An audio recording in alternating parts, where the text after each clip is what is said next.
Hey guys, welcome to Ken Michaels Radio. I'm Ken Michaels. Thanks for joining us here. Here on my YouTube page, I do a lot of work on the Beatles, especially interviewing people who are in some way connected to the Beatles or even groups that are connected to the Beatles. And that is certainly the case with our special guest on today's show. I've known this guy now since, I guess, the 80s. I interviewed him before, and that first interview was actually on my website when he released a book called "A Little Bit Me, A Little Bit You," which he's can hold up right now. His book on the Monkees. He is a Monkees fan supreme, and he's put out the follow-up book to "A Little Bit Me, A Little Bit You," which is volume two, and that's Fred Velez. Fred, welcome to Ken Michaels Radio. Good to have you here. Hi, Ken. Good to see you again.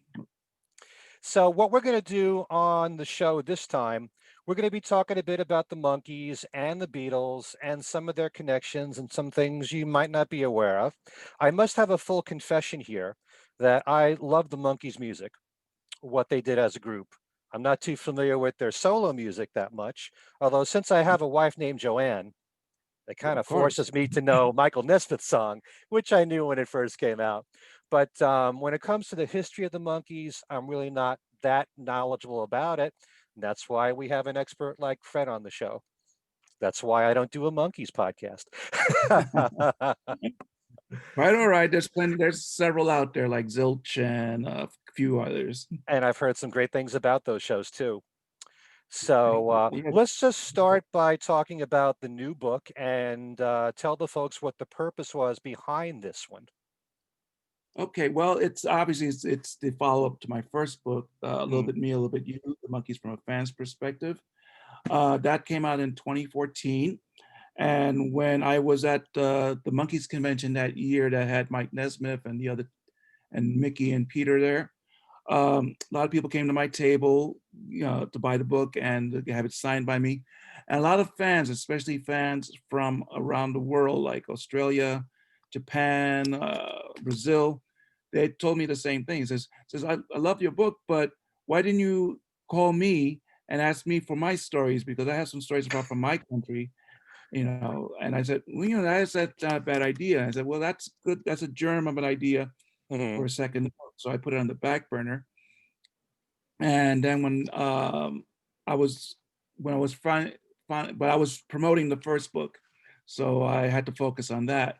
And then when I was about ready to work on the second book, as John Lennon famously said, "Life is what happens to you when you're busy making other plans." I got very ill. I was and I had major, so I put off the book for a little bit.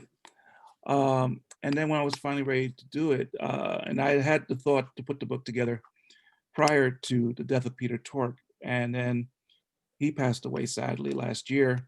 So I said, well, definitely got to work on this. And I put out a feeler to fans on Facebook and other outlets. I'm working on the second book. Uh, I specifically focused on fans from overseas, especially from Japan, Australia, England, everywhere. Says, please send me your stories about how the Monkees affected you as fans in your country. And I got a lot of good stories. I got some lovely stories from Japanese fans. They were amazing. Mm. My friend Rosa from Brazil, she was the one that actually put the idea in my head to do the second book. And I compiled the stories and I updated my stories too for what things happened since 2014 of things going on in the Monkees world, Right. including the passing of Peter Tork. And I got interviews with some major players too. I got interviews from the folks from the Zilch podcast. I got an interview with Valerie Carey's Vinay, the wife of the late Nick Vinay, who discovered the Beach Boys, because she was an actress who worked on the Monkees TV show, and she was actually Davy Jones' double, or not double, stand-in Okay. during the series. And she's a good personal friend of the Monkees. And I got interviews. Uh, there's an interview with Ken Mills from the Zilch podcast with Marty Ross of the New Monkees. which Ken Mills graciously gave me permission to reprint in the book. And I conducted an exclusive interview with Dino Kovis of the New Monkees for the book. So that book, like I said, is exclusive to the book. And I put it together Hmm. and and so it's called A Little Bit Me, A Little Bit You Too. And it's the Monkees from international fan perspective. So it's not only my stories and stories from fans in the States, but also stories from fans from around the world. And that was the theme. So we've got uh, pictures of the different fans from around the world with an individual Monkee. You know, over here, the Japanese fans with Peter Twerk at Peter Twerk's last concert, which are very, Great. and this is Rosa up here who gave me the idea, and other folks here. So some really good stories in here. I think they'll like the exclusives with Valerie and Dino. And it's just a fun, nostalgic trip and a look at how the Monkees affected fans from different corners of the world. I'm glad you mentioned that because I was wondering, do you happen to know, are there certain countries in particular where the monkeys have the strongest following? You mentioned Yes. Brazil and Japan, and which ones? Yeah, Japan and Australia definitely have and England have like the biggest followings. Australia, they were huge in Australia. They were huge in Japan. There's the famous audio of the Monkees' 1968 concert in I think it was Osaka in Japan. Okay. Sadly, it was videotape, but sadly the videotape doesn't exist, only the audio. But you could hear from the audio how excited the fans sounded and all that. And there is some home movie clips of the Monkees live in Australia at that time. So at least we got some visuals of what was going on. Hmm. And my friend Rosa from Brazil, she actually came all the way from Brazil just to see like the individual Monkees in their concerts, like to see Peter in his solo shows, to see Davey, to see the three keys in the different variations. And of my friend Sandy Cayley, whose picture is here with Mickey over here, Hmm. she came all the way from England just to see the reunion shows and all that. She went to the Pantages show like I did, where it was the last concert. It was supposed to have been the last concert with Mike Nesmith as a member of the Monkees, but sadly it turned out to be the last concert with Peter Tork, with the three of them, because that was like one of the last shows on that particular tour. And then Peter was out of the spotlight for a while. And he did one last final show at the Westbury Music Fair in 2017. And that was the last show he ever did. And I was fortunate enough to have seen that. And I was able to get the Japanese fans backstage to see Peter and to give him gifts and photographs and all that. And they were very grateful to me. I actually contacted Peter's official Facebook page Hmm. and told them these fans are coming all the way from Japan. They would love to see Peter. Is there any way? And they said, no guarantees, but if you send them to the backstage area, we'll try and get somebody to bring them in to see Peter and the rest of the bands, which included Peter Noon of Herman's Hermits. And they got backstage, they saw Peter, they gave him their gifts, they met Peter Noon, they loved Peter Noon. Sure. I've seen And him many during the times. He's concert, phenomenal in concert. He is. he's fantastic, he's His voice has amazing. held up really Uh, well through the years. yeah, it Hmm. has. And during the concerts, Peter Tork and Peter Noon acknowledged the Japanese fans in the audience, and they were thrilled to get that recognition. So I was very happy that I was able, in my own small way, to arrange that for them. And their story is really great in the new book. It's really pretty amazing when you think about that, that fans fly from all over the world to see, members of the Monkees and other artists too. But Of would you course. would you say the popularity of the Monkees has stayed the same through the years? Have there been Uh, peaks and valleys? Because we all know in the '80s there was that big comeback when they had That Was Then, This Is Now, and they were on MTV, and you heard about the Monkees all the time. yeah.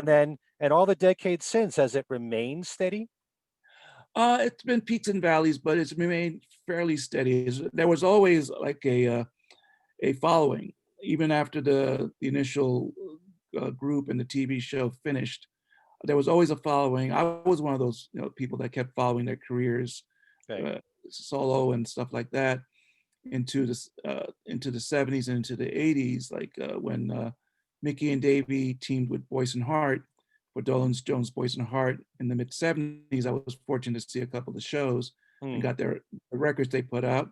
Michael Nesmith, of course, uh, he had a major solo career after the Monkees, and his albums have been highly regarded. His early RCA albums and the later ones he did with Pacific Arts Hmm. have, and so, and he's been recognized as one of the founders of country rock. Even during the Monkee years, you always had like a Mike Nesmith song that was very heavily country, Sure. and this is before bands like the Eagles and Graham Parsons really, because some people might argue, well, Graham Parsons, but actually Nesmith was doing this kind of stuff during the Monkee years before people like Graham Parsons and the Eagles came on the scene. So I would I, say that, yeah, I yes. was going to ask you about that because you also had around the same time you had Buffalo Springfield and the Mhm. Birds, since you mentioned Graham, but they were close in time. Was Mike really the first? Because even I think, The Beatles had country music mixed oh, of into their course, yeah. I music mean, too. Mike was one of the first, was one of the first to incorporate country rock. And you're right, the Beatles, with especially the songs that Ringo recorded with them, Yeah, like Act Act Naturally. Naturally. Hmm. Yeah, But Nesmith, like he brought it into like a younger audience through the Monkees. I mean, I don't think that was his initial intention, but that it happened that way. So you had like things like Papa Jean's Blues. They came out in 1966.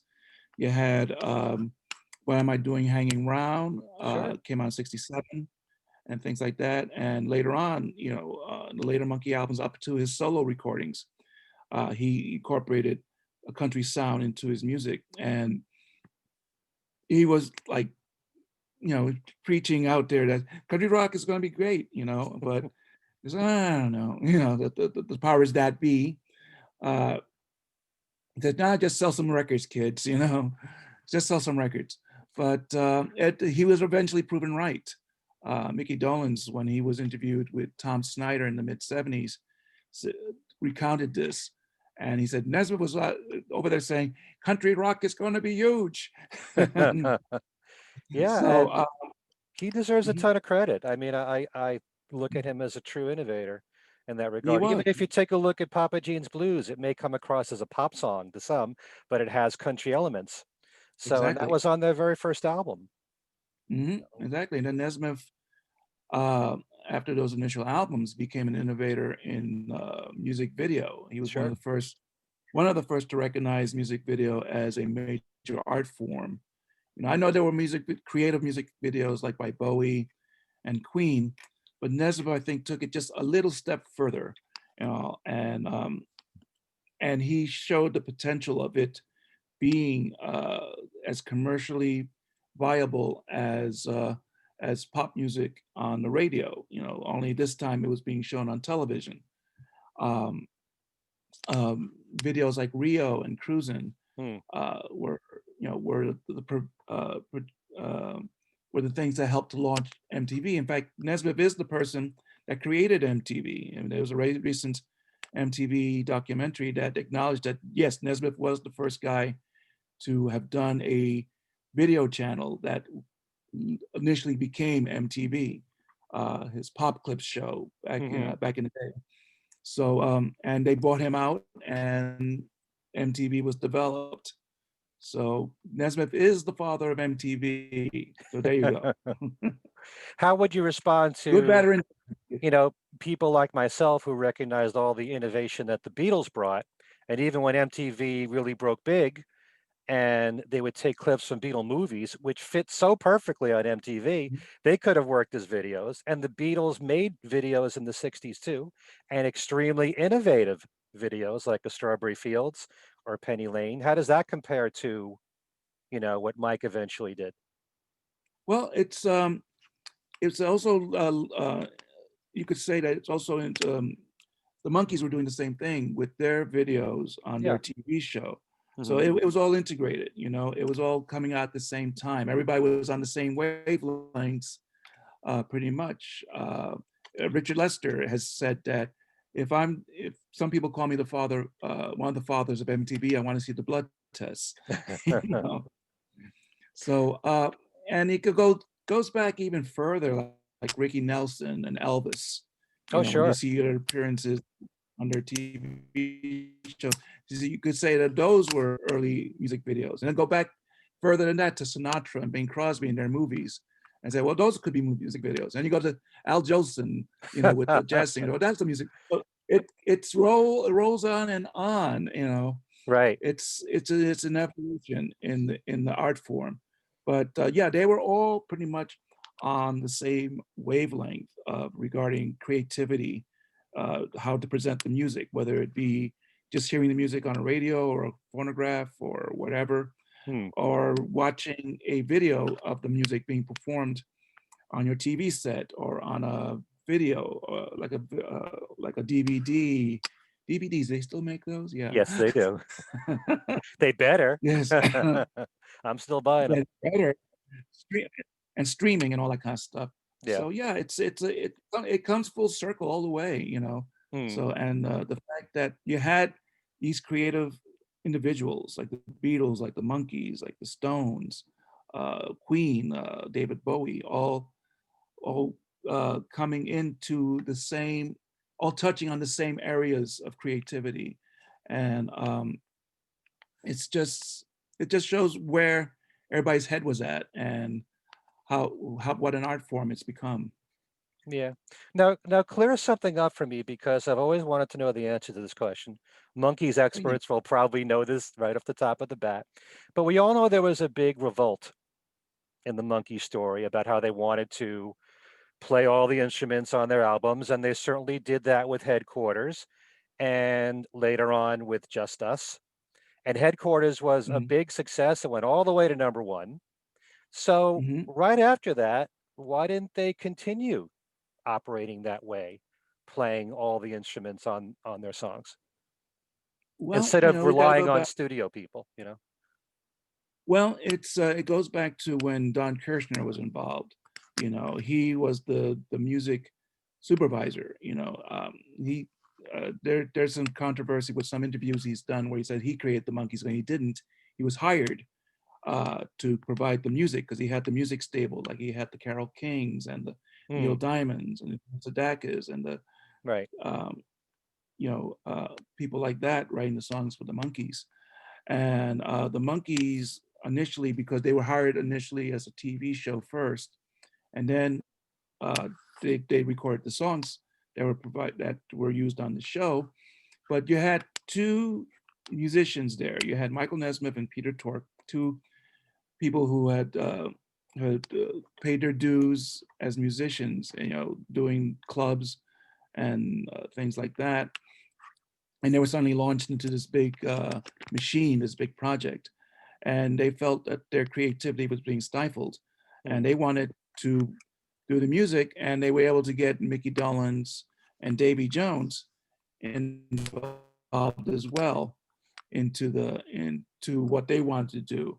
And it was the big fight with Don Kirshner over control of the music. Kirshner was like holding on to it because it was it was a power play pretty much. Hmm. And eventually the Monkees won, and they got to do Headquarters.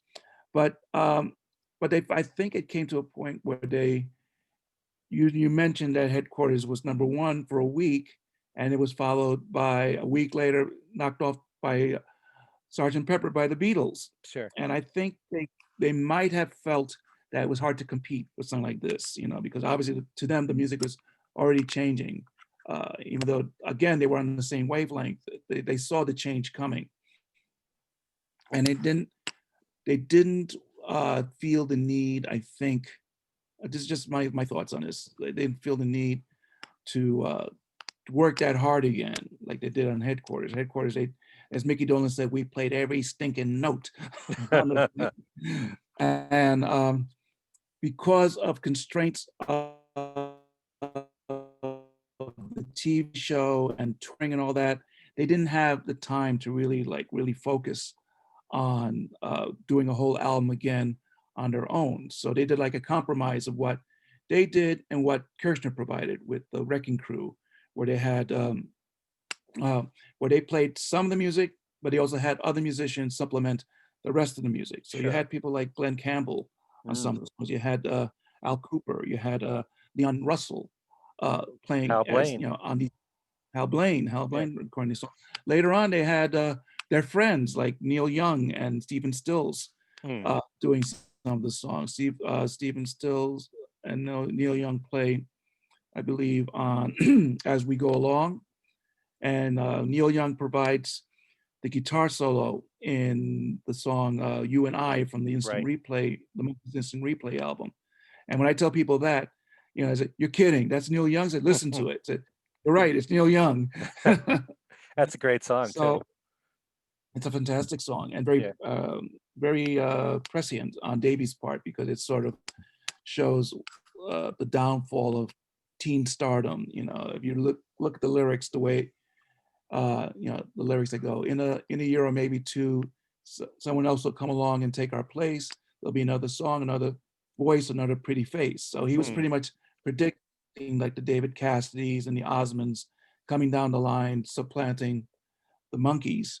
So Ah, so and then they kept up with that method of just doing some of them playing on it, some, and then the studio musicians, because I think it was just a matter of time constraints, business sure. constraints, that they couldn't really do everything on it. They just did what they could up until like the last albums. And then when the 90s came, after all the initial Monkee reunions, um, then they said, let's do another one, Just Us. And that's what it was called, Just Us. Mhm. And they wrote all the songs, they did all the production, they played all the music. And it's a very good record. It's a very good record. There are some good songs on it. I enjoy it. I mean, Never Enough is one of my favorite Monkee songs. Yeah, I know, Yeah. exactly. And It's Not Too Late is a great song. Mm. It was probably one of the best songs that Davey recorded and wrote, because he wrote that song. Yeah. And the harmonies with the other three Monkees in there are amazing. Uh, and it's I wish they had done more like that.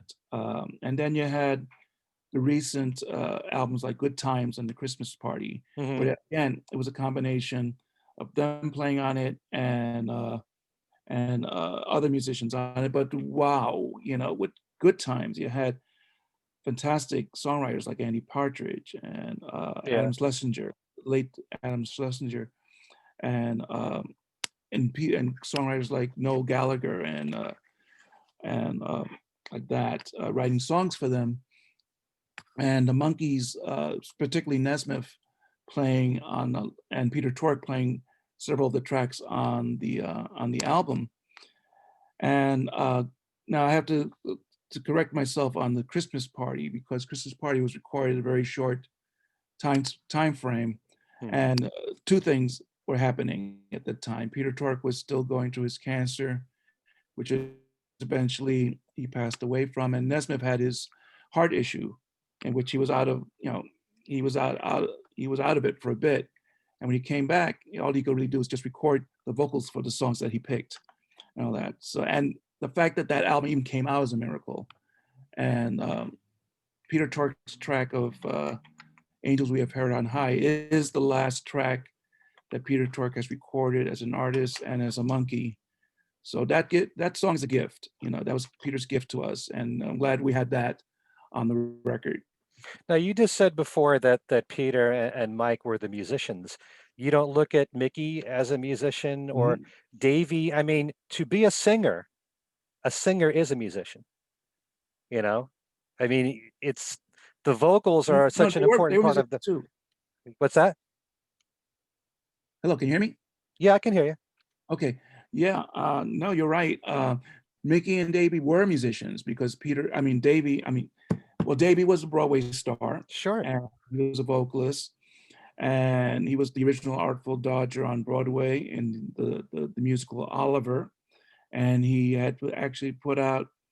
He was being groomed as a teen idol in the mid '60s and put out a solo album. Well, it was his album.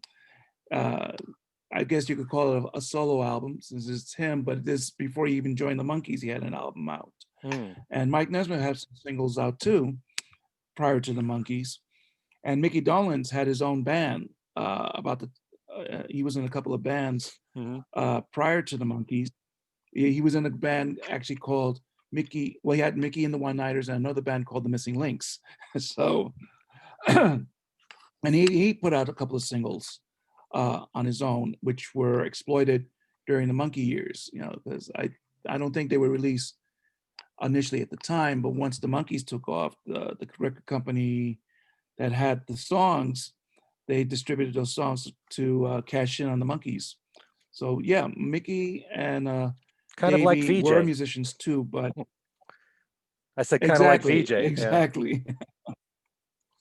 Mm. And Mickey played guitar, and if you see his audition, his Monkee audition, you see he is playing guitar during the auditions. And he was not a drummer initially. He was pretty much cast as the drummer in the show. As they used to tell it that they say, okay, one of you guys are going to be the drummer. Whoever wants to be the drummer, step forward, and the other three step back. And Mickey was the only one there, so he became the drummer. Um, but he learned, and because he used his skills and talents as an actor to learn the drums, he learned, and he doesn't consider himself a good drummer, but I think he's a good drummer. A Mm. lot of people think he definitely has a specific style of his own. So if you hear Mickey's drumming on any of the Monkee records, like Headquarters and some of the other ones that as he's drumming, you could pretty much tell it's him. Mm. Yeah. One of the things that I love about their catalog is, and they've talked about this all the time in their concerts, especially Mickey and Davey, all the great songwriters that wrote material for the Monkees. I mean, you think about it, there's a reason why these songs are still great, apart from the fact that, Mike wrote great songs himself, and Mickey wrote, and Davey wrote, and Peter wrote. But when you've got Carole King and Jerry Goffin and Barry Mann and Cynthia Weil and Neil Sedaka and Neil Diamond, you even had David Gates, Right? writing Saturday's Child. Paul Williams. I mean, isn't it true? Didn't Paul Williams audition to be in the Monkees? Yes, Mickey tells the story that Paul Williams was one of the many struggling actors and musicians who tried out for the Monkees, and that he didn't get it, and he always that Paul Williams said, "You didn't, yeah, I didn't get it because of you guys," but he made up for it by writing a song for the Monkees, and he did eventually branch out into acting on his own. Oh, sure. He's become one of the greatest songwriters ever. Oh yes, definitely, he's fantastic. I mean, uh, the songs he wrote on his own, like "Old Fashioned Love Song" Right. We've and only just "Evergreen" and begun. "Only Just Begun" for the Carpenters, right? Right. So he's still out there performing and all that, and he's still producing acts and things. Hmm. Uh, I forget which group it was, but he recently, a couple of years ago, won a Grammy for an act that he was producing. So Okay. I forget which one it was, but the fact that he's still out there creating and things like that is great. And you have to admire someone like Paul Williams and all the other acts that wrote songs for the Monkees, like you mentioned, Carole King, Jerry Goffin, David Gates, Voice and heart. Boyce and Heart, Carol Barry Sager. Yeah. Um, Amazing talent. Then you had the musicians, like I mentioned earlier, Glenn Campbell and Al Cooper and Leon Russell played on those records too. So you had like an amazing uh, potpourri of talent working on the Monkees project, both uh, visually and musically. So you had talked about this briefly before with Don Kirshner. Is it safe to assume that all these songs that the Monkees recorded were really written for them in mind? because I know in the case of like Neil Sedaka, um, quite possibly my favorite Monkee song, although it's tied with the Porpoise song, is "The Girl I Left Behind Me."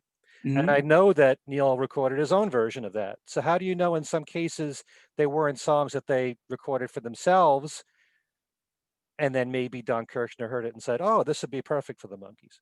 I How do you think know? um, there's some songs that I think were written specifically, like Boys and Heart definitely wrote, like the Monkees theme, Oh yeah, Last Train to Clarksville was written specifically for them. Let's Dance On, um, ta- um, other songs like that. So Boys and Heart were definitely on board in recording songs, writing songs specifically for them. Don Kirshner had like the songwriting stable, so he would like tell the guys, whoever it was, whether it was Carole King or Neil Diamond, said, look, we need a song for the Monkees, write something. and yeah, so that's how that those came about. Obviously, some songs did were recorded by some of the artists themselves, like you mentioned. Neil Sedaka recorded his own version of "Girl I mm, Knew Somewhere." Neil Diamond recorded his own version of "I'm a Believer." Um, I'm trying to remember. Daydream Believer. John Stewart. right.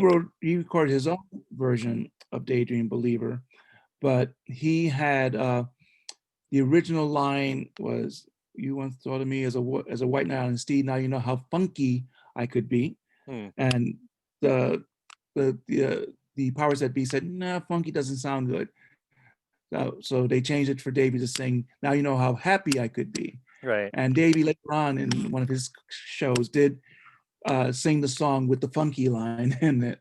So, but I think a lot of songs, some of the artists did write it for themselves, and some of it was tailored for the Monkees. Either they wrote it and then they fixed it up a bit to tailor it for the Monkees. Now, a song like Pleasant Valley Sunday, Mm, um, Carole King wrote as a sort of like a satire on suburbia, but she didn't like the opening guitar riff that Chip Douglas, the producer, mm, uh, taught Mike Nesmith. Uh, and that's Mike Nesmith on the Pleasant Valley Sunday recording that's playing that riff. mm, So okay. so you could see that a lot of it, so a good portion of it was written specifically for them because Don Kirshner said, "You will write for the Monkees," and others said, "Well, I got this song." Says, "Okay, that sounds good. Give it to them," And but they record their own version of it too. So you really have to like look at the catalog and see what these specific songwriters had recorded or Mm, wrote, and whether their version came out before the Monkees version or the Monkees version came out first, and then they later recorded their own version of it. Like Diane Hildebrand was involved in the writing of Early Morning Blues and Greens, which I think was either she wrote it for the Monkees or they heard the song and liked it and they covered it. So it's a mix. It's a mix. Some of the songs were written for them. Some of the songs were were tailored to their style. And then of course you had Mike Nesmith, Davey, Mickey, Peter writing their own songs for themselves. right. And a lot of the songs that Mike Nesmith wrote for the Monkees, he actually recorded prior to the Monkees. So he just, so those were songs that were already in his solo songbook. And then he said, okay, maybe we could use this and this. The one song that got away was Different Drum. He Mm. submitted it for the Monkees. The producer says, nah, this is not a Monkee song. He says, well, wait a minute, I'm one of the Monkees. So he said, okay, I'll give it to someone else. He gave it to Linda Ronstadt and the Stone Ponies, and that became their first hit. So again, it all revolves. It Yeah, all is in the circle. this whole thing fascinates me to the point where I'd love to interview every single songwriter that gave material to the Monkees. And what's confusing about it is, I mean, you're not only dealing with extremely talented songwriters, but very prolific songwriters. And if you're dealing with a Carole King who's written for so many different artists, how do you decide where the songs go to for which artist? Or Barry Mann and Cynthia Weil, around the same time they wrote "You've Lost That Lovin' Feeling." So, they're writing for the Righteous Brothers, they're writing for the Monkees. How do you know where the songs get placed? Were they always thinking about specific performers and artists when they're writing it? Or I just don't know. Well, when you think about the Righteous Brothers, those songwriters were working with Phil Spector, and Hmm. he would, I want this specific song for the Righteous Brothers, or I want this song for Tina Turner, or for Darlene Love. And then later, these same songwriters got hired onto the Monkees project. And when they got hired to the Monkees, that's when they said, okay, you guys are going to write these specific songs for these guys. It's hard to, it's hard to actually pinpoint exactly how they were designated to go to which artists. Like there was a song that this is the infamous Sugar Sugar legend Hmm. myth that Yeah. Sugar Sugar, but that was later recorded by the Archies, was originally written for the Monkees, which is not true.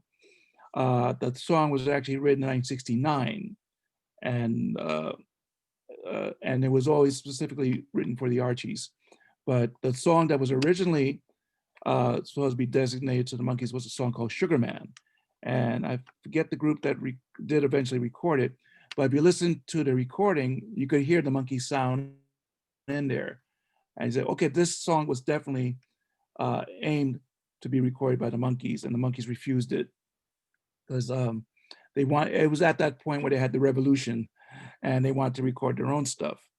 So when you consider like a Carole King, she wrote like these amazing girl group songs for Phil Spector, Hmm. and then later on was hired on to the Monkees project. So I think it just was a matter of who hired you for what, Yeah. who, like if Phil Spector says, I want this song for these guys. And then like Don Kirshner says, I want these songs for these guys. So it's however it was distributed, that's how they did it in the business. Since you mentioned Carole King, uh, Sweet Young Thing, Mm. Mike Nesmith has a songwriting credit with Carole King and Jerry Goffin.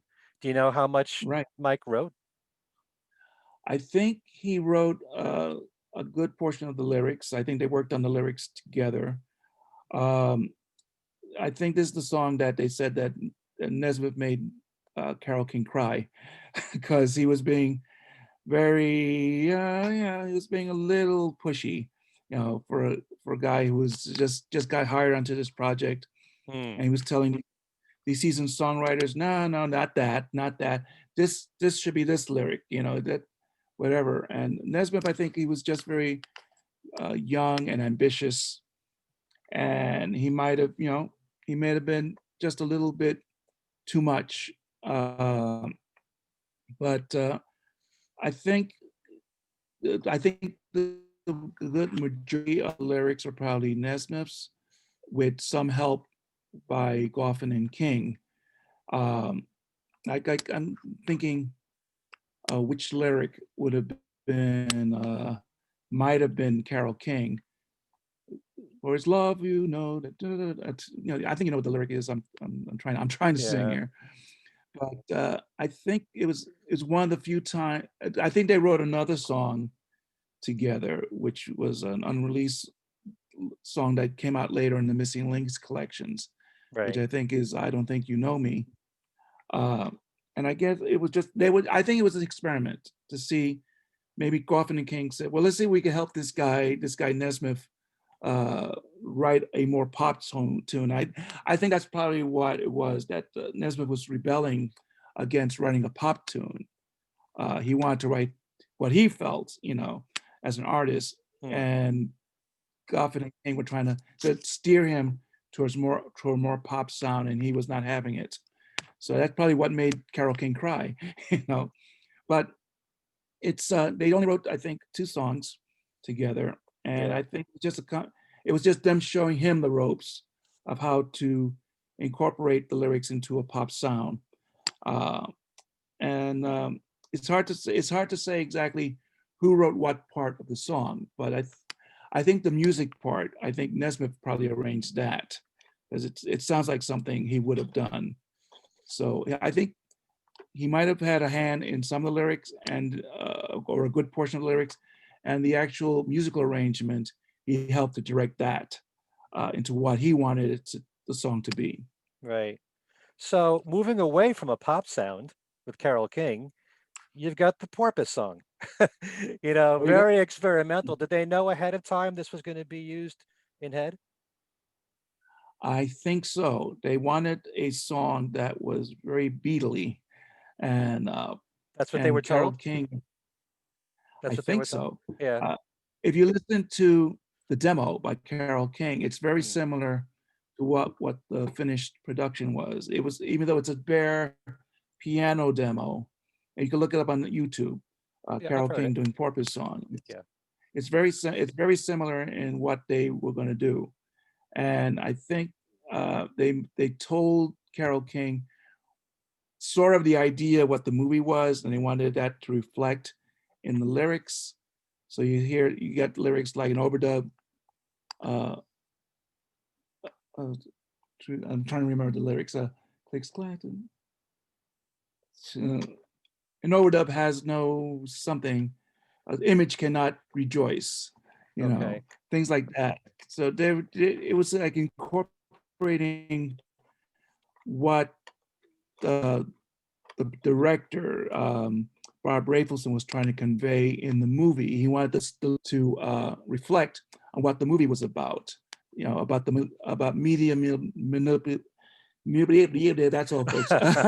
Media manipulation, Yes. manipulation. That's what the movie is basically about. How the media can manipulate things. How a commercial can make you think of something, even though you're not specifically thinking about that thing, but the commercial gets into your head. That's what the movie is trying to convey. And I think Bob Rafelson told Carole King, "This is what the movie's about. Try and write lyrics Hmm. that have the same ideas." So if you look at the lyrics to Porpoise song, that's pretty much what it's saying. You know, about manipulation, about an overdub has no choice, an image cannot rejoice. That's what it is. An overdub is an overdub. It can't be anything else but. An image can't rejoice. You capture the image, and after that, the image is just there. It can't go anywhere else because you're already using it. You're using the image for something, but the image Okay. itself cannot do anything on it. So, boy, we got deep, didn't we? Yeah. I'd love to hear Carol talk about it. But Yeah, yeah, I I mean, would be great. I would love to hear Carol talk about that. she also did As We Go Along, which is another great Please song. go along. I And I I want to I, mention, I'm sorry, I won't be the same without her, which is a real favorite of mine, which is a Goffin and King song, mhm, and I love Mike Nesmith's vocals on that. And I found that song to be a little bit innovative, especially what they were doing with the vocals from the others. When they're fluctuating with the da ba da ba da ba da ba da ba da ba mhm, da ba da, that part. You know, Forgive me for trying yeah. to sing there, but I love that song. That's one Oh of my yeah, that's a favorites. great song, and Yeah. it's a great. Yeah, from the Instant Replay album, and that was an earlier song too. That was an earlier song that we recorded in '66, and they plopped it into Instant Replay, and and that's actually one of my favorite Monkee albums too. Um, and that you had that Carole King and Jerry Goffin were writing songs like that, and you could see, you could hear in those songs the direction that Carole King was going into.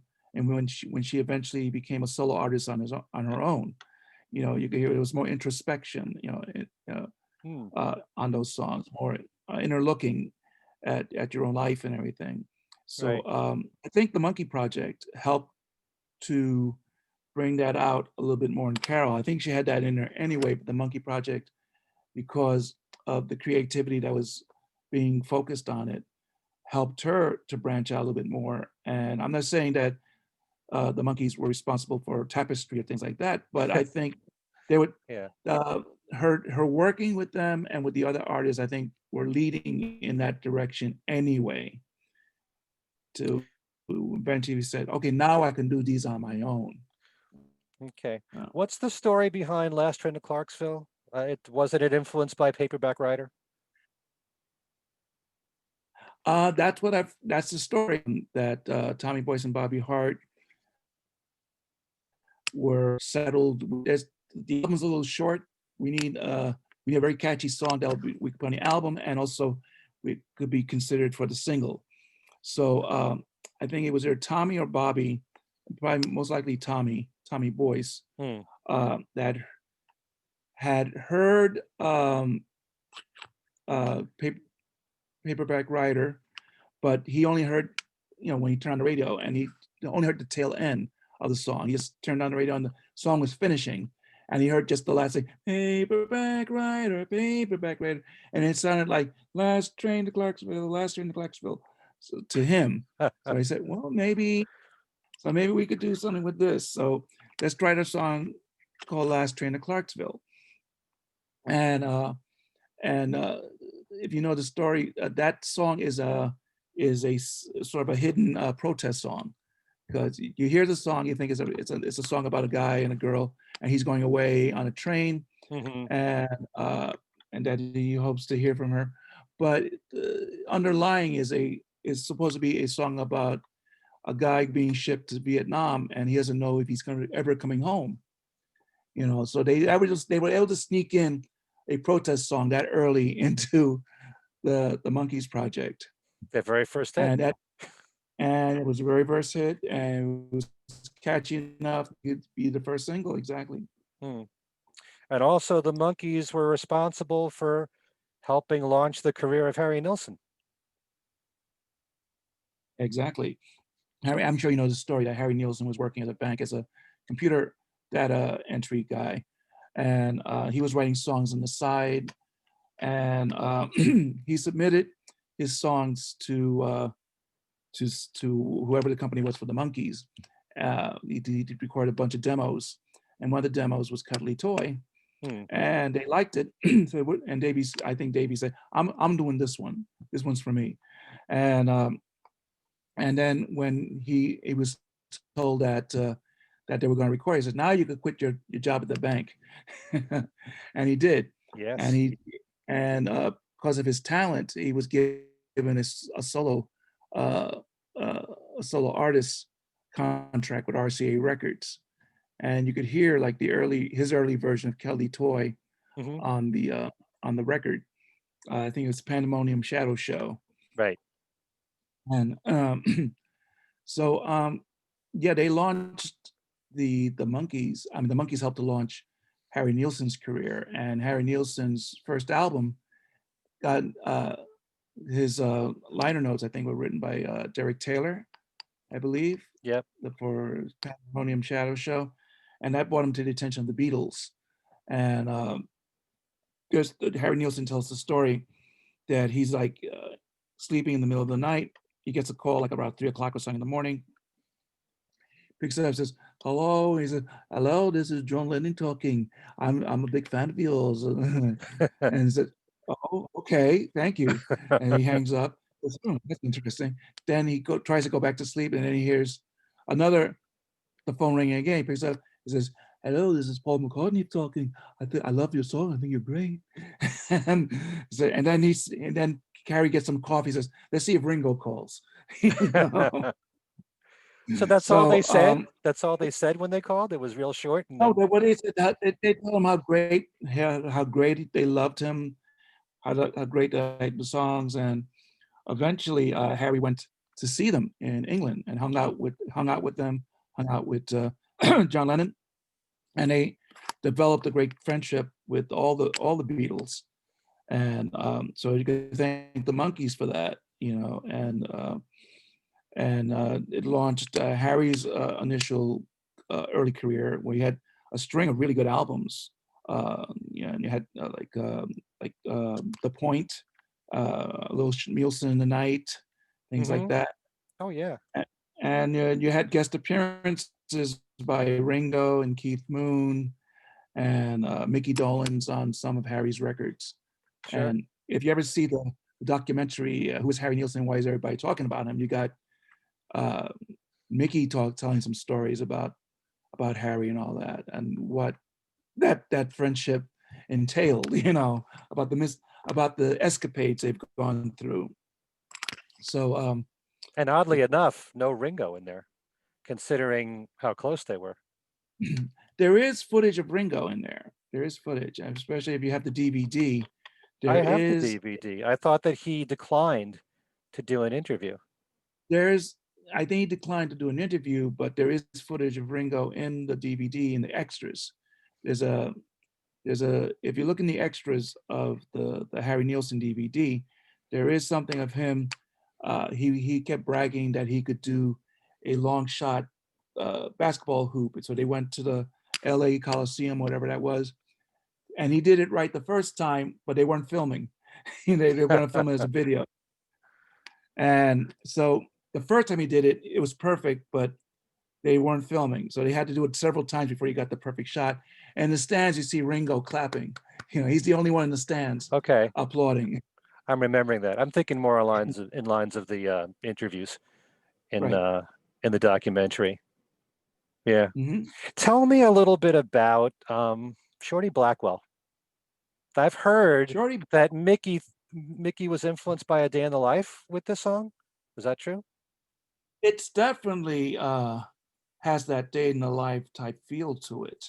Uh, Mickey was like, Mickey was a huge Beatles fan. I think Hmm. he wanted to do something that was as grand as A Day in the Life. So he bought his cat. But if you really look about the lyrics, it deals with records and houses and cars and all that. And that was things that Michael Nesmith was into. Michael Nesmith was buying strings of cars. He had like this big house. Hmm. He was very involved in recording. It says, "Hurry up, give me a master." That's Michael Nesmith saying, "Okay, I just finished this thing. Fix the master now." You know. And so the song's a little bit. It's sort of like Mickey's observation of Michael Nesmith, as well as his cat. you know and it's an amazing production. I mean, this is the most ambitious thing that Mickey ever did as a member of the Monkees, where you had the orchestra and you had the overdubbing. Hmm. Coco Dolan's, his sister, is involved in the vocals in there, and the strings and all this stuff, and the outro, and it's there. It's like everything's in there in the kitchen, but the kitchen sink. And I think that came in later. So it's an amazing, it's a fantastic song. I mean, I thought when I first heard it, I said, "Wow!" I Yeah. said, "This is, if anything, this is the Monkees, Sergeant. This is the Monkees, Day in the Life." And it's one of the longest, if not the longest, Monkee song they'd recorded. Hmm. It ties in with "Righting Wrongs" on the Birds and Bees album. That's the longest Monkee song.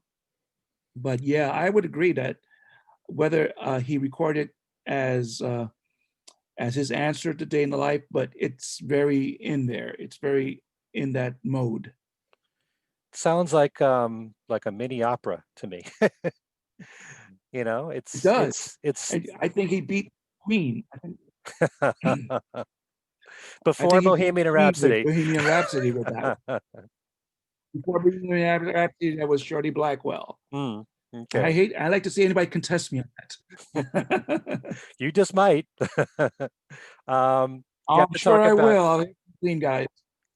you have to bring up Randy Scouse Git, of course, one of my favorite Monkee Mm-hmm. songs.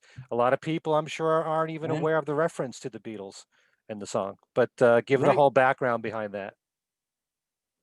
What it was is that when the Monkees toured England in 1967, the Beatles gave them a big party, which and Brian Epstein was at that party, and Brian Epstein was the promoter for the Monkees tour in England, and people at that party included Samantha Just, who was a talk show host on one of the, I think, on Top of the Pops, and she later became Mickey's first wife.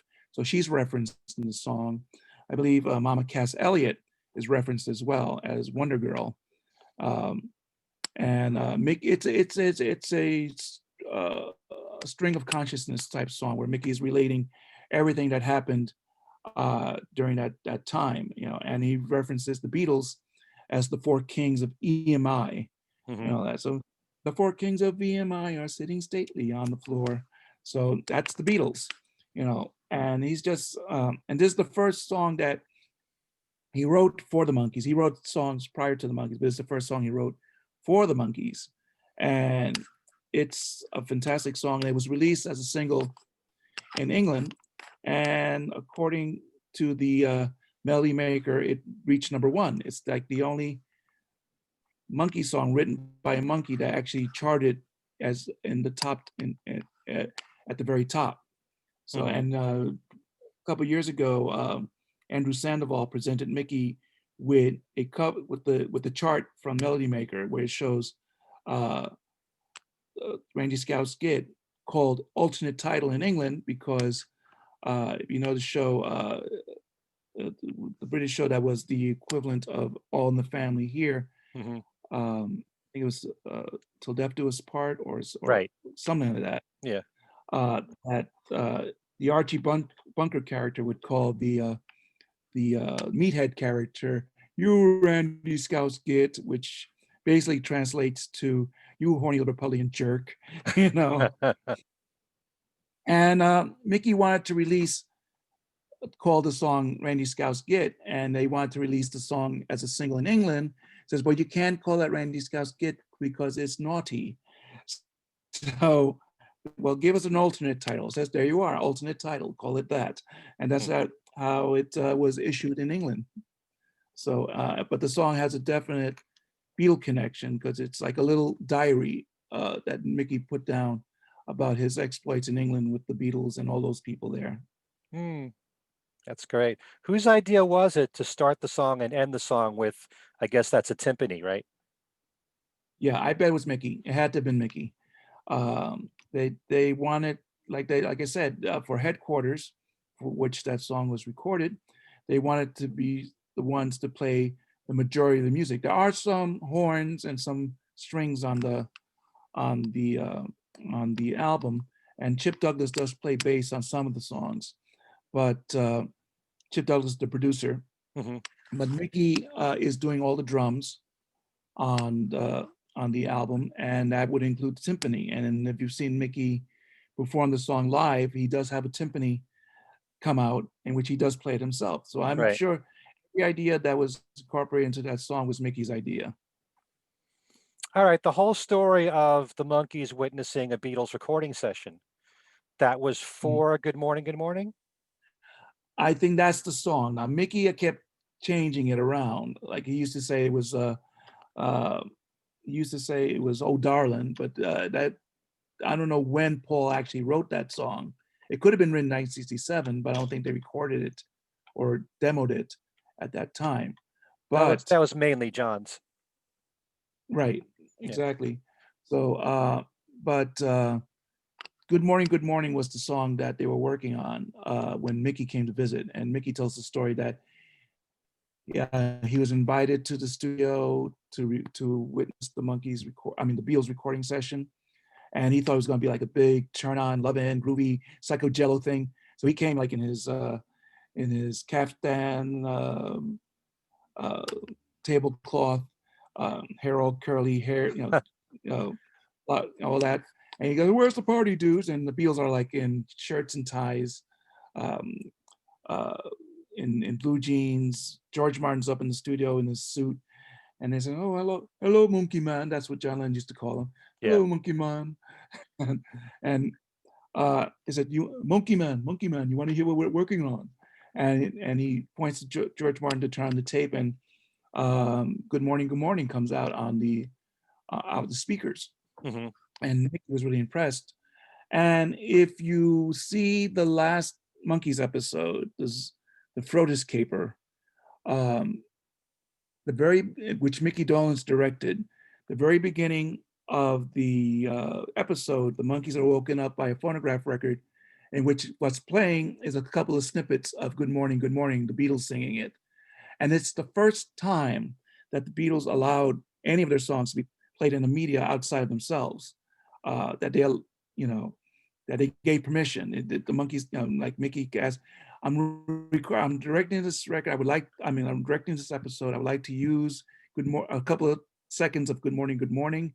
And they said, okay, sure. And they sent the clip. They gave him permission to use the clip. And that was the first time the Beatles ever gave permission for one of their songs to be used in any kind of media, like a movie or a TV show. That's very impressive. They must have thought highly So enough technically, of the Monkees to do they that. did. So, yeah. The Monkees were highly regarded by their contemporaries, like Neil Young and Stephen Stills and the Byrds and Buffalo Springfield and like the Mamas and Papas. They all liked them, you know. And the Beatles were definitely impressed. I mean, there's a great. I'm sure you've heard the audio of Paul McCartney being interviewed by a fan, Hmm. in which the fan was putting down the Monkees, and Paul McCartney, no, they're great, they're great. I love the show. I love the show, fellas. You know. Hmm. So but so you know, they were greatly admired. It's just like the rock press at the time, which were putting them, oh, they don't play their own instruments, they're phonies, they're fakes, and all that. And the thing is, the fans didn't care. All they know is that they love the show, they love the music, you know. So what, you know? And then here's the thing: here's a misnomer about the Monkees and the music is that a lot of artists at that time were using studio musicians on their recordings, like the early Birds records. They had the Wrecking Crew. The majority of the Beach Boy records had Hmm. the Wrecking Crew there. Uh, Simon Simon and Garfunkel. They had their variation. Right. Frank The Sinatra, association. the Yeah. Sonny and Cher. Grassroots. You know, Yep. they didn't grassroots exactly. So it was an industry standard. It was an industry. Everybody did this. You know, it wasn't just the Monkees. Everybody did this. It's just that the Monkees, for whatever reasons, were ostracized for it. And Mike Nesmith actually didn't help themselves, didn't help the group a lot by saying it's true. We don't play on our own on our early records and all that. But I think that came out of frustration, out of anger that they weren't being allowed to play on their records, and he just because initially the Monkees were promised, Mike Nesmith and Peter Tork were promised that they would play on the records, you know, when they were initially signed to the project. Hmm. And there's a story where Peter Tork was invited to the studio for one of the Monkee recording sessions, and he bought his guitar, and Tommy Boyce was behind the console and says, what's that thing? What are you doing with that? He says, well, I'm going to play on this. Says, the music's already recorded. All we need is your voices. And that like tore Peter Tork apart because he's a musician, Sure. and you know, he played his dues. He played the Greenwich Village haunts. He was friends with people like John Sebastian and Bob Dylan and people like that, and Mama Cass Elliot and Janis Joplin. You know, there's photos of Peter with these folks with Janis Joplin, and for him to be like marginalized like that must have really hurt him, and probably one of the reasons he was the first one to quit the Monkees because he said I couldn't take it anymore. Yeah. Do you think over the years the Monkees have become more respected in the rock community? Oh, Because you notice they're still not in the Rock and Roll Hall of Fame. I know a lot of people, they make fun of the Rock and Roll Hall of Fame. They don't have the credibility that they think they should have. How are your feelings about that?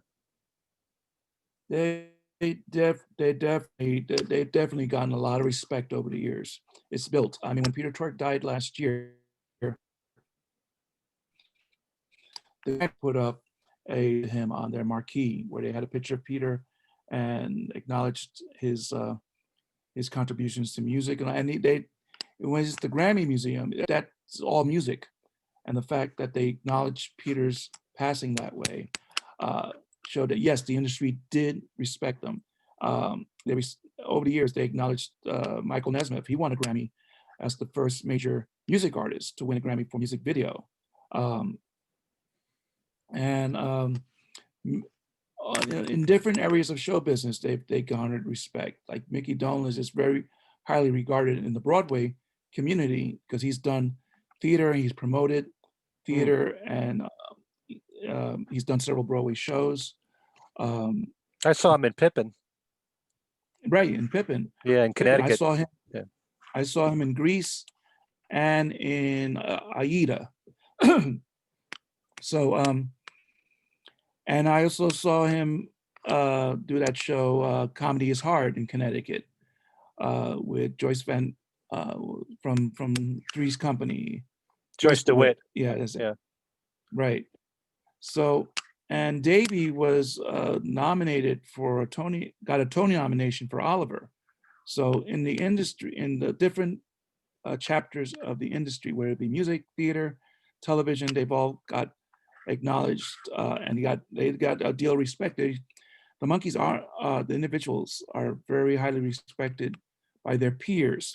Now, whether the Rock and Roll Hall of Fame recognizes them or not, I don't think that matters anymore, because of the fact that there's a lot of artists that have not gotten acknowledged or gotten nominated or uh, are in the Rock and Roll Hall of Fame. There's still a ton of artists that should be there and are not.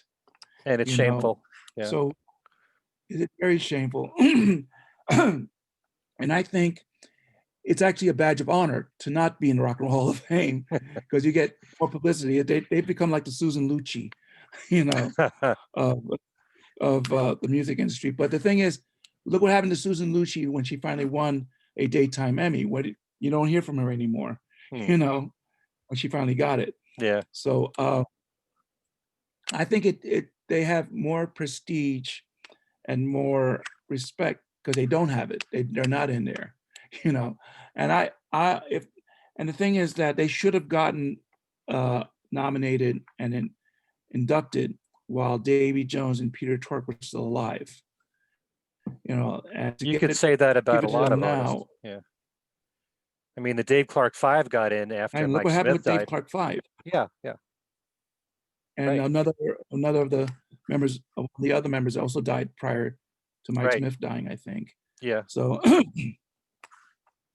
so it's a shame. The Rock and Roll Hall of Fame is less than what it should have been, and plus they're putting in artists that wouldn't initially be classified as rock and roll, like okay, maybe some like Madonna or whatever, but Madonna I think should be more in a pop Hall of Fame than a Rock and Roll Hall of Fame, because I don't know if you consider her music To be rock. Yeah. rock and roll. Yeah. Of course, it classifies pop as a pop rock. Well, that's for a whole other debate. But no, a lot of people have voiced that same opinion. But there's no doubt about it. There's plenty of artists, even before the Monkees, You who know, deserve to be in that are still not in. I mean, you look at And the hmm,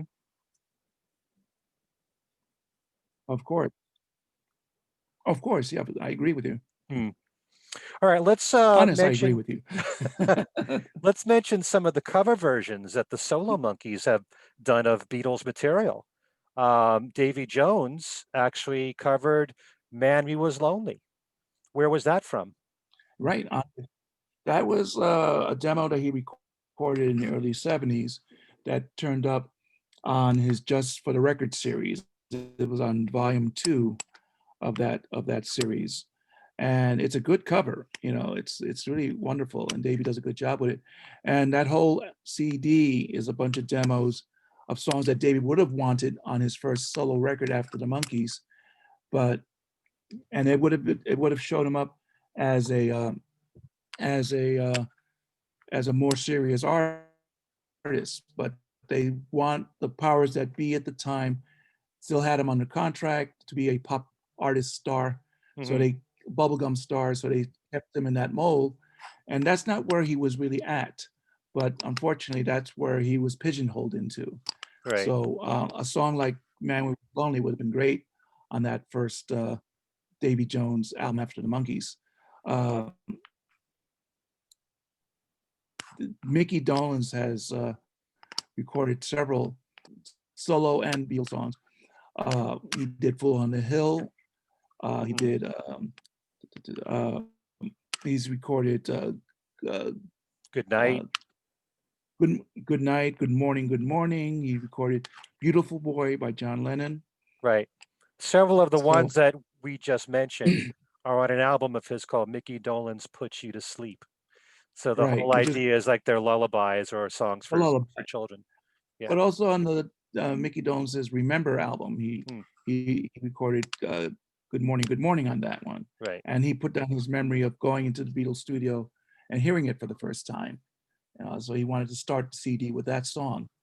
Um, Peter Tork mostly has done several Beatle covers in concert. Like he does his own version of Lady Madonna, which is what was, if you ever hear it, is a lot of fun. Hmm. And Davey has, done uh, when he did live "She Hangs Out," the Monkees song. He incorporated a little bit of the theme of the beat of uh, Day Day Tripper. Tripper, Yeah. Day Tripper, Yeah. that song. So it shows that the Beatle influence was always there. And Mickey and Davey had performed live "Martha, My Dear" in concert back in 1977. Mm, Now Nesmith, not as much. He was obviously influenced by the Beatles, but I can't think offhand if he's ever covered the Beatles. I don't think he has, either, and to my knowledge, in concert, and definitely not on his records. He hasn't, but he has done a Beatles tribute, which I the love. song Yeah. "Yeah, I Remember You," which he actually recorded a year before John Lennon was killed. "I Remember You." He does. You can find the video of that. And it's a tribute to not only the Beatles, but to also Fred Astaire and Ginger Rogers, as he sees them as people that inspired him, that he was touched by their art, and he thanks them in the song. And like I said, the song was written a year before John Lennon was murdered, and Nesmith eventually released that song on his television show, Television Parts, and also on the Newer Stuff CD. It's that song is on the CD, but you could find the song "I Remember You" on YouTube with the video, and Yeah. it's a great tribute to the Beatles, to John Lennon, and to Fred and Ginger. It's a very interesting video because you do see footage of Fred Astaire and Ginger Rogers and some Beatles footage, but in the very beginning, they try to make it look like it's the Beatles on Ed Sullivan, but he obviously didn't get the rights for that. So it looks like four guys with the same haircut and wearing suits. So it's made to Well, look like. actually, they incorporated the footage of the Beatles at Hollywood Bowl, which I think they did get the rights for. Right. And, But the first time and that you see what's supposed to be the Beatles, that wasn't from the Hollywood Bowl, was it? the first time you Later see on. actors, Yeah, yeah. later Right. on you see the clip of the Hollywood Bowl, but the first time you see them, it is actors playing the Beatles in the video. Right. No, that's such a great song, and I mentioned this on my video podcast, Talk More Talk, because it's making a parallel that Fred and Ginger were the best in their fields, and John and the Beatles were the best group, the best dancing team, the best music team. So it really was Exactly. wonderful. Right. That's what Nesmith was aiming for in that song and the video. Right. And also on the Monkees Christmas Mhm. album, they cover Wonderful Christmas Time. They do. They do "Wonderful Christmas Time," and it's hard to say. Some people might say, well, "I like Paul's version better," or "I like the Monkees version better." I think they're both good. I think they're both good. I think that Mickey did a good job on it. He wasn't trying to imitate Paul. He was just trying to uh, give his own spin on the song. Hmm. Yeah, I like it, Yeah, even though I love cover versions of Beatles songs more now than ever, still nothing can Mhm. compare to the originals for me, when it Of comes to course. the I Beatles mean, and the solo it, stuff. it, So, it's very rare when like a cover is almost as good as the original, but very rare. right. Do you know anything about the story behind how Pizza Hut got to do the commercial with Ringo and the Monkees? I think, well, they got Ringo, and I said, uh, I don't know who came up with the idea. It's a clever idea. I love it. Um, where Ringo is insinuating about a reunion, and he's saying, "I've got to get I got to get the lads." He says, "I'll tell lads, it's the time has come," and is eat your pizza crust first. And then the Monkees, Mickey, Davey, and Peter come on with their pizzas, and Ringo's going, "Wrong lads," you know. I think it's a very clever. It's a very funny, uh, commercial. I don't know who came up with it. It could have been Ringo, who said, I want to do something about the Beatles reunion, but I don't want the guys to come in. I don't want to get Paul and George, but maybe let's get the Monkees. I Mhm. think the Monkees, I'm sure, were thrilled, Yeah. and Huh. And friendship, the Monkees with the Beatles, right. Yeah. Very clever that they commercial. all appear together on the same. Yeah. I love it. Mm. Yeah. Now, And you can see all that on YouTube, folks. that's true. You've had a relationship with all four monkeys. So would you say that you were Mhm. closest to one of the four of them? Do you consider yourself a good friend to the two surviving or the two that have departed? Well, the first monkey I got to meet, and well, actually, the first two monkeys I've seen was Mickey Dolenz and Davy Jones, both with Dolenz, Jones, Boyce, and Hart, and on their own. And Mickey was the first monkey I got an autograph from in person, Hmm. but I didn't get to know them then. Peter Tork was actually the first monkey that I got to know on a personal basis because I went to see him in his early solo concerts in the late 70s and early 80s. And he got to know fans that were coming to see him, and enjoying his shows.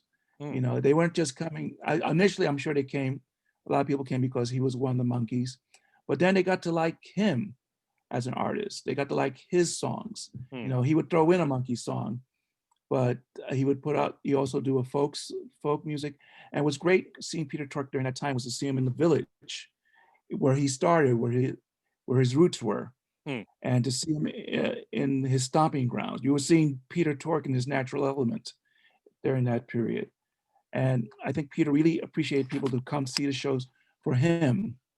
Um, and I really got to know him a little bit better when he appeared on the Uncle Floyd show, because I knew the guys on the Uncle Floyd show, and they invited me to the studio when Peter was there. And I got to be on camera with Peter Tork and Uncle Floyd showing some of my collection, my Monkees collection, while Peter was there. And Peter was funny. He was a little sarcastic, Yeah. but he was also very sweet and very nice and very kind.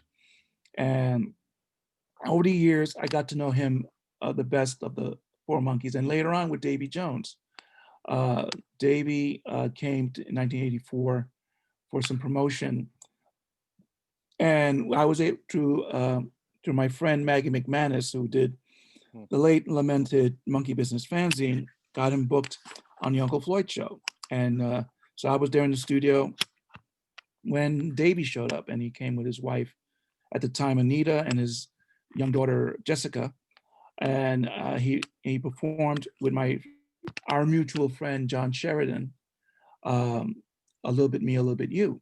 Because John Sheridan came to the studio and said, John, bring your guitar, maybe we could do something, and I was able to talk Floyd into uh, letting Davey perform A Little Bit Me, A Little Bit You with John uh, accompanying him on guitar. So they did a quick rehearsal and they got it on tape. And I know the tape is floating out there in bootleg land. You won't find it on YouTube because Uncle Floyd owns the copyrights on all his material from the TV show. So anything that shows up without his permission is immediately wiped out. But I know bootlegs are floating out there.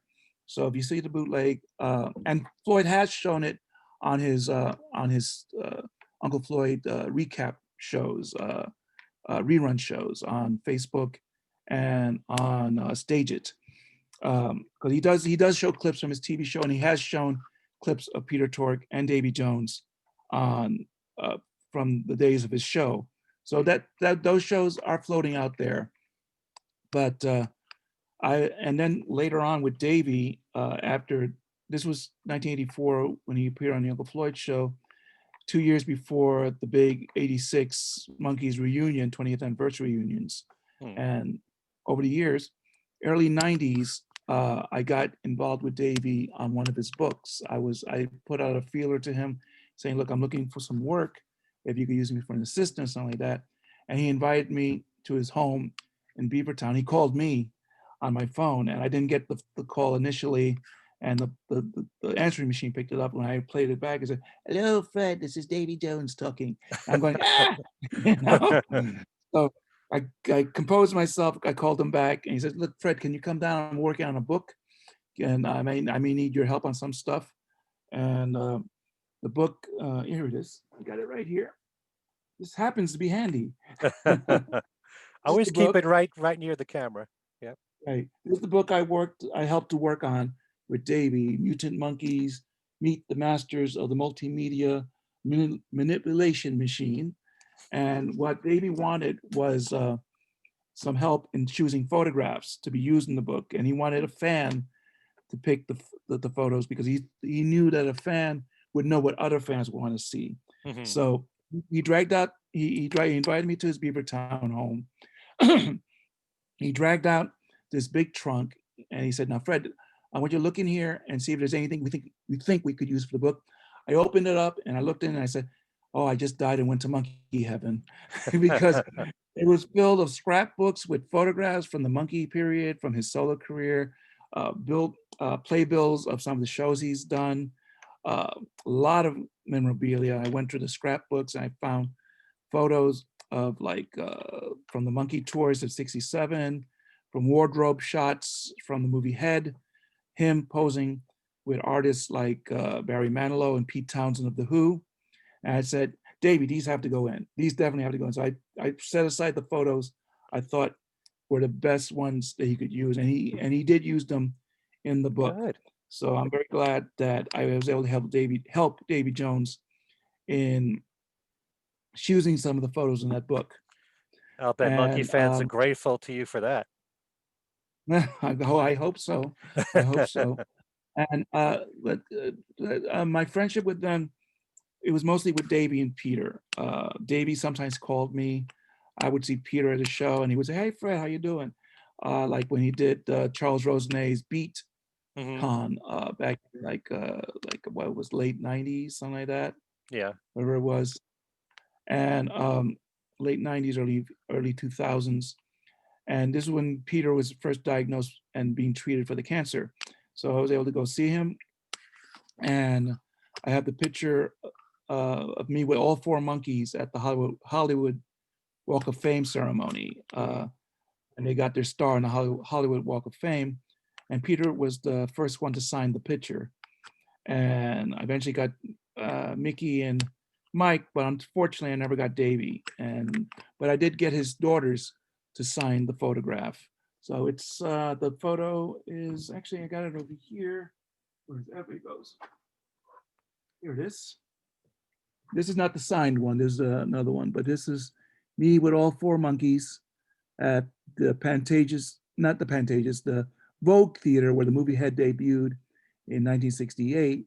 And Peter Twerk was actually the one that got me in the photo.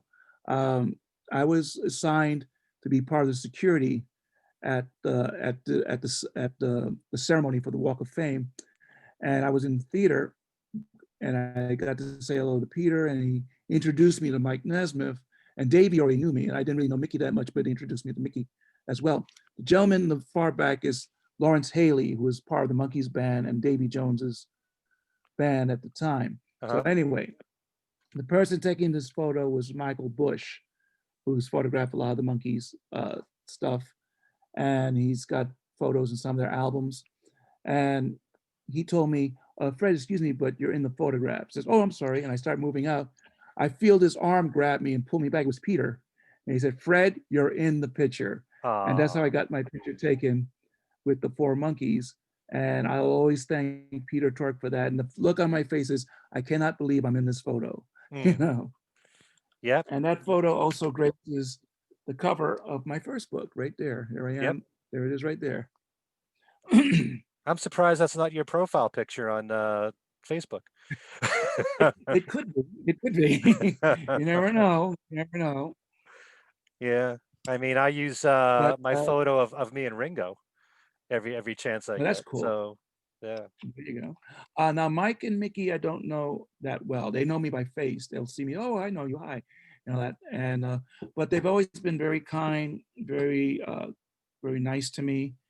Not the thing with Mike Nesmith. I think you've met Mike Nesmith, right? Not in person. I've seen him in concert. I haven't spoken to him. Okay, Yeah. but if you ever meet him in person Hmm. and you talk with him, he will give you his full attention. He'll be focused on you like laser beams and listen to every word you say and answer your questions to the best of his ability. And that's the vibe I always get, that he's interested in what you're saying. He wants he wants to know what you're saying. Hmm. So whenever I've spoken to him, it's always been that. He's always been like laser beam on you. He's focused on every Right. word you're saying. And Mickey is too, pretty much. Mickey is, like I say, he's very kind. He's very good to the fans. He's done a lot of stuff for charity for the Make a Wish Foundation, in which he's had fans involved, like with the karaoke events and things like that. Hmm. So I don't know Mike and Mickey as well as I did Peter and Davey, but I respect them very much as artists, as performers, and I'm always a big booster for them as well. I always remember I because I've seen all of them solo wise, mhm, and I've never seen the group all four of them. I've seen three of the four twice. Um, right, in different but variations. yeah, and I did see one show which always sticks out in my memory, Davy at Mohegan Sun.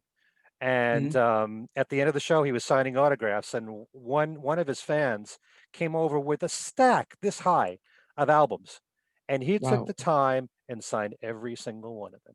wow, yeah, And Davey was that's like that. yeah, Davey was like that. He always accommodated the fans. He was very good to the fans, and Peter was too. And they since they're passing, yeah, obviously we missed them both. yeah, Uh, I think it hit me hard on both of them, and it was very similar to when John Lennon and George Harrison died. hmm, When the way John Lennon was killed, it was like being punched in the face. sure, And it was the same thing with Davey. When I heard how Davey died, it was a heart attack. It was totally out of the blue. Again, the same feeling, punch in the face. hmm, Um, with George Harrison and Peter Twerk, they both died of cancer, and we both knew that they were ill, and we were always hoping for the best. We were hoping that somehow they would pull through, but we knew in the back of our minds they weren't going to be with us much longer. And when they passed, it was more of a relief, I think, because well, at least they're not suffering uh, anymore with this cancer. But it was still very sad, and we were all affected by their passing. So like with Davey and John Lennon, it was a total shock the way it happened. With George and Peter, we were sort of expecting it, but hoping for the best, and very sad when it did happen. You know yeah, that, and they're all four of them are deeply missed. yeah. I always remember when Davy passed that Mickey had said that he was the healthiest one of the four of them. He was the No, one that worked out all the time. exactly. That was the shock of it. That because we always thought he was the one that he would outlive the other three. Right. And we almost lost Mike Nesmith a couple of years ago with the heart condition, and thank God he's okay, and hopefully he's taking good care of himself. And but we almost lost three monkeys in the past couple of years. That we lost. We knew we were going to lose Peter eventually, but we almost lost Mike. So thank God he's okay, and we have good memories of the four that we missed the most. Yeah. It's like I always say, appreciate these people while you got them. Cling on to them Exactly, for dear life. exactly. That's what I'm doing. Yeah. But Live long and prosper. before we go, quick question: what's your favorite Monkee song? Oh boy. Of the singles, it's a toss up between Daydream Believer and Pleasant Valley Sunday. But of, of my favorite Michael Nesmith Monkey song is While I Cry, which is on It's the pretty. Instant Replay album. Yeah. I love that song. It's a beautiful song. I've told Mike several times when I've talked to him, you've got to do this song in concert. It's such a beautiful song. Hmm. And he said, well, I'll think about it. I'll think about it. But he hasn't yet. Mike, if you're watching this, While I Cry in concert. I love the song. And Do it, Mike. Do it. Mike, do it, do it, do it, do it, do it. But I would like to hear Mickey Dolenz do Shorty Blackwell in concert. He's performed with an orchestra a couple of times doing Monkey songs, And I was like, please do Shorty Blackwell. Hmm. You know, but he's ambivalent about the song. Sometimes he likes it, sometimes he doesn't. So he's ambivalent. Okay. But While I Cry is my favorite Mike Nesmith Monkee song. Of Davy, I would say it's a toss up between If I Knew and French Song. I think are two of the best songs he recorded with the Monkees. Hmm. Uh, Mickey, I love Shorty Blackwell, but Randy Scott's Gig is probably one of my favorites. And Peter Twerk, I love of the recent songs that he recorded. I say uh, Wasn't Born to Follow. I Wasn't Born to Follow from the Good Times album. I think is great. And Okay. Peter does a great version of that song on that. And so, but of the singles, like I said, it's a toss up between Last Train to Clarksville and Daydream Believer. Uh, and I already gave Okay. you my of the individuals. Okay. You said Pleasant Valley Sunday too. Yeah, I did Did it? exactly. Yeah. So you got three of the singles there. Hey, Yeah, yeah, there you go. the Monkees catalog is rich with great songs. It's a rich catalog. I think it's up there with the catalogs of the Beatles and the Rolling Stones and Elton John, you know, of classic songs, Hmm. uh, a really good deep album cuts and all that. So, and what I like about when the Monkees are performed in concert is that they not only did the hits, they incorporated the deep cuts, especially in that last tour with Davey. They Uh-huh. did a lot of deep cuts, and then the song, the concert they've done with Michael Nesmith uh, since 2012. They also did a lot of deep cuts, you know, that on the current live album. Uh, Oops, wrong one, wrong one. Here it is. The Mike and Mickey show, Monkees Live, Hmm. official live album on Rhino. There's a lot of great Mike Nesmith songs, including some deep cuts like St. Matthew, which was unreleased for a long time, and they do Hmm. that. And Tapioca Tundra's in here. So uh, The Girl I Knew Somewhere. So yeah, this if you want to get some really good live Monkees, this is good. This is a good album to get. Yeah, my favorite moments of seeing the Monkees in concert is when they play the deep cuts. You know they're going to play the Right. hits, and especially Right. I could see Mickey so into it, playing the deeper stuff. Oh yeah. Because I know he said, "Well, I got to do Clarksville, I got to do Daydream Believer, I got to I do don't Unbeliever." believe Yeah, it. but I love when he's so into the other material, and you could tell. Yeah, in 2015, they performed from Midnight Train from the Changes album, which was Hmm. amazing. And they did it acoustically. It is with Peter and Mickey on acoustic guitars, and then being joined by Coco Dolans on the harmonies. Oh, So nice. that's great. Yeah. Mhm. All right. So I have one last question, but before I do that, tell the folks where they can buy your books. Yes, sir. Okay, my two books. Let me get them ready again. Pitch time, folks. My first book, A Little Bit Me, A Little Bit You, The Monkees from a Fan's Perspective. And my new one, A Little Bit Me, A Little Bit You 2, The Monkees from International Fan Perspectives, and both be purchased on Amazon as both print and Kindle books. The first one you can also find on Apple iBooks and Barnes and Noble Nook. And if you're on my Facebook page, you can find me on Facebook. And if you want to get a personally signed copy of either book, you could send me a private message on Facebook, Hmm. and I'll give you the particulars and price and all that kind of stuff. And you'll be able to get a signed copy of the book from me. Okay.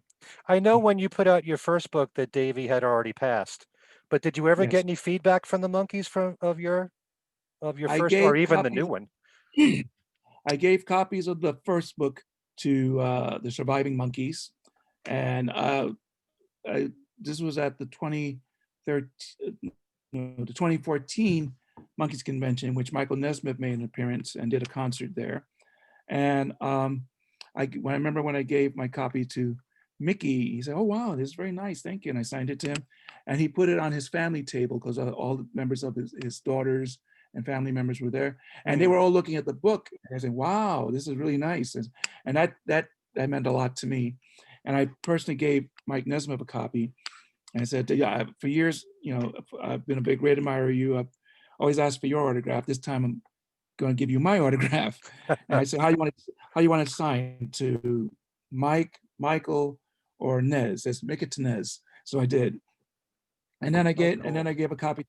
Then I gave a copy to Peter. Now, Peter's appearance at that convention was very limited. He was only there for like a brief window of time.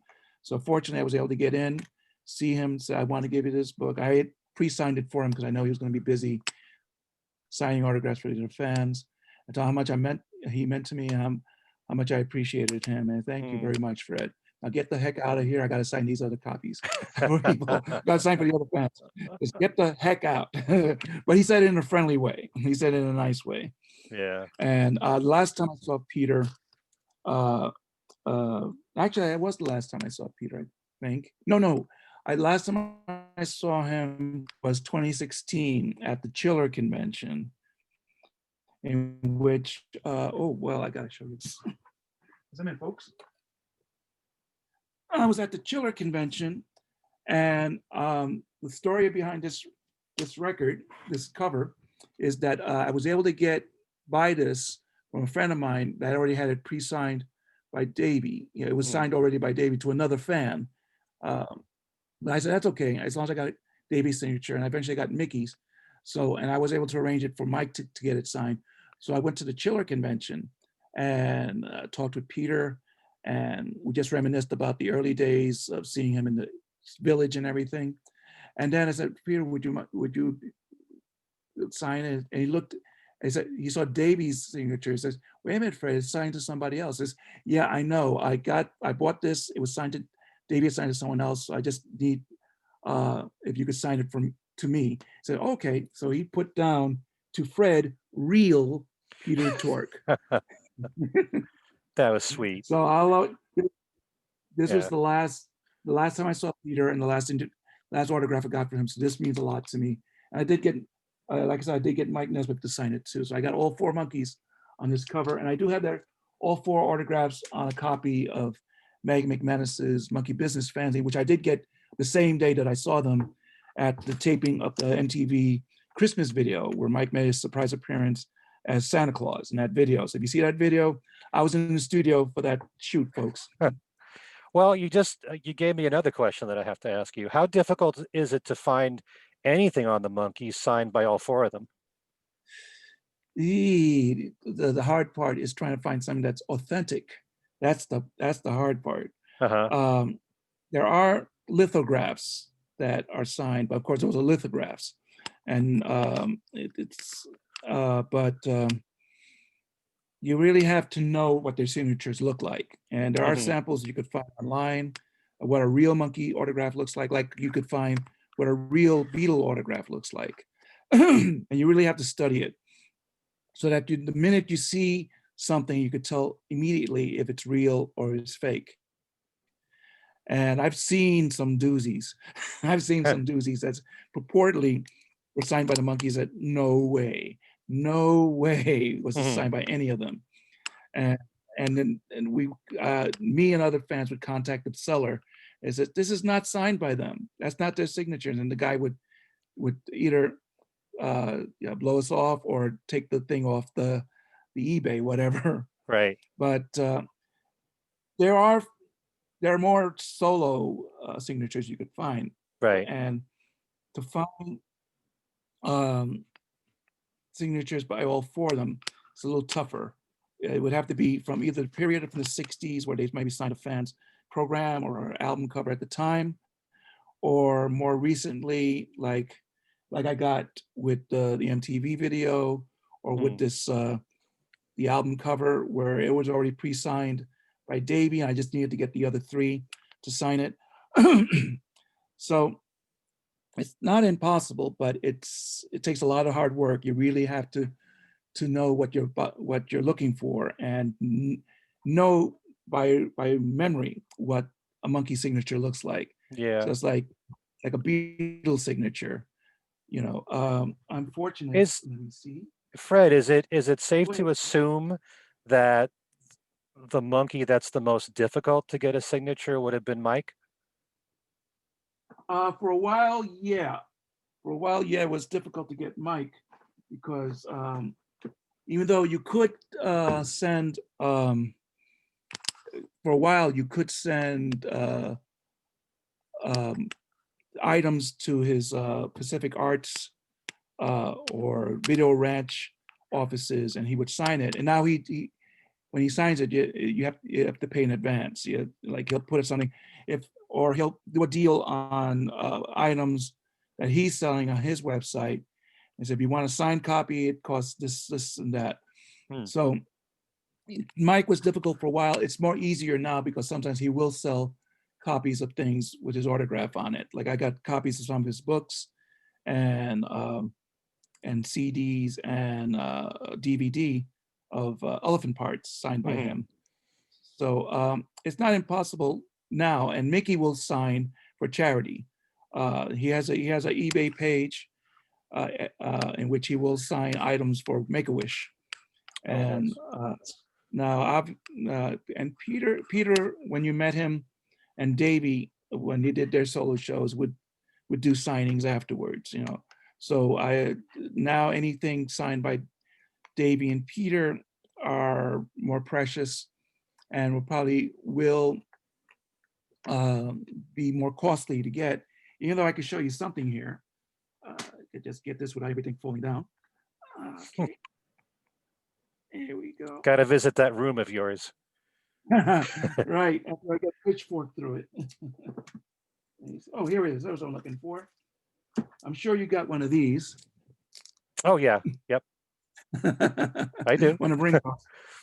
One of Ringo's. It says, "Don't send me anymore. I'm not signing more autographs."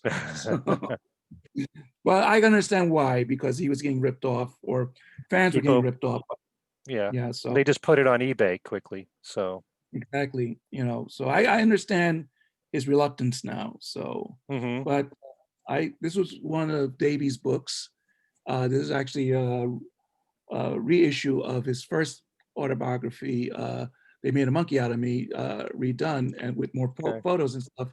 And I bought this off eBay because the description said may have some writing in it.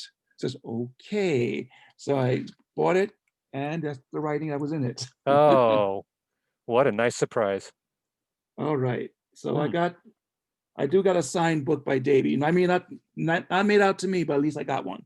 hmm I keep remembering other things that I should have asked you, so I'm going to make this two last questions. Sure. Just recently, you and I both saw in different venues the 50th anniversary White Album tour, which Yes. had Mickey Dolenz in the band, along with Christopher Cross and Todd Rundgren and Jason Sheff and Joey Molland. And Yes. Mickey was doing Beatles songs from the White Album. What did you think of that show?